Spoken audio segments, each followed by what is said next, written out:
In the middle of our national debate on how to best care for an aging population, a story that's playing out here in Colorado is bound to generate some opinions. At 83 years old, Peggy Hill says even if cops come to Fort Collins to send her back to Texas, she won't go. And that got the attention of 9 News Investigates reporter Chris Vandervee. It is just awesome here. 5,000 feet above sea level. I mean, this to me is absolute heaven. It's not uncommon to find the faithful Got it. feeling that much closer to God. I gotta tell you, I get up in the morning and think I've already died and gone to heaven living here. Colorado seems to suit this 83-year-old Texan just fine. So I'm not going back to Dallas. I don't want to go back to Dallas. I've said if I go back to Dallas, I'm going in a pine box. Yet Peggy Hill's wit notwithstanding, right now that decision isn't entirely her own. I love living here. I don't want to leave. I'm sorry, I didn't mean to cry. Why won't they leave me alone?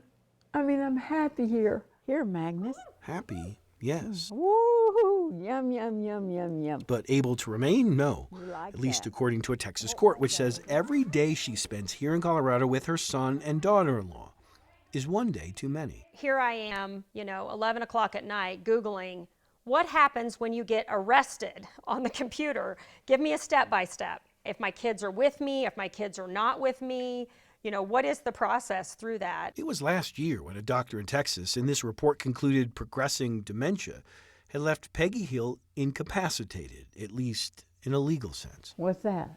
Oh, some laundry to fold.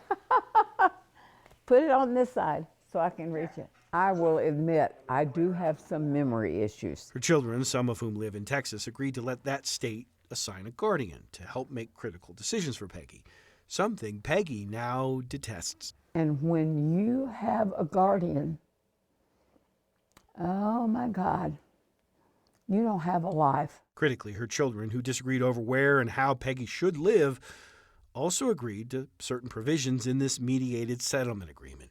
Peggy would spend 180 days or half the year in an assisted living facility in Dallas, Texas, near 2 of her sons, and 180 days here in Colorado, living with her other son, Rucker. She is a very strong, very focused, and she knows how to survive. Rucker Hill says at one point he tried to send his mom back to Texas. Thank you for offering to take me to the airport, Recorded it too. but I'm not going today. Bags packed, medication ready, plane tickets purchased. Peggy wanted none of it. I did everything you asked me to do that I could physically possibly do. Hey, Levi, shut the door, please. Rucker Hill knows this now puts him at odds with the agreement he signed, an agreement that stated residing in assisted living in Texas half of the year was in the best interest of Peggy.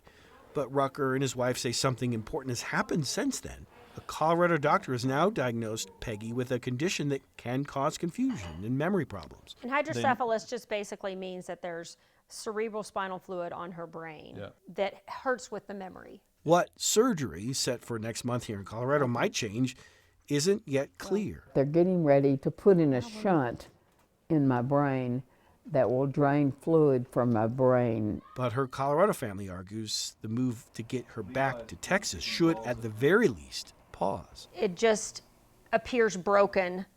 You've got an 83-year-old woman who has brain surgery scheduled, and the court is ordering her back the week before brain surgery. Peggy's guardian with Legacy Guardianship in Texas declined to discuss the case. Peggy is supposed to be back in Texas Tuesday for another court hearing.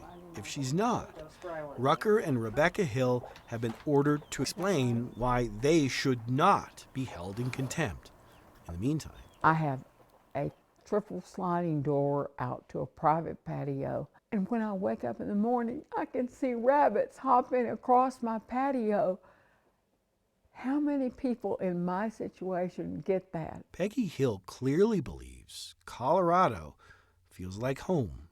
Now she just wants the right to stay. Give me a kiss. Oh, yes. Yes, yes, yes. No, I'm not walking away from it. And if they want to send the police, then I'm going kicking and screaming. 2 other siblings who live in Texas sent us a statement that read in part They filed for guardianship out of concern for their mother, and they have, quote, complied with the terms of the settlement agreement. In Denver, Chris Vanderveen, 9 News.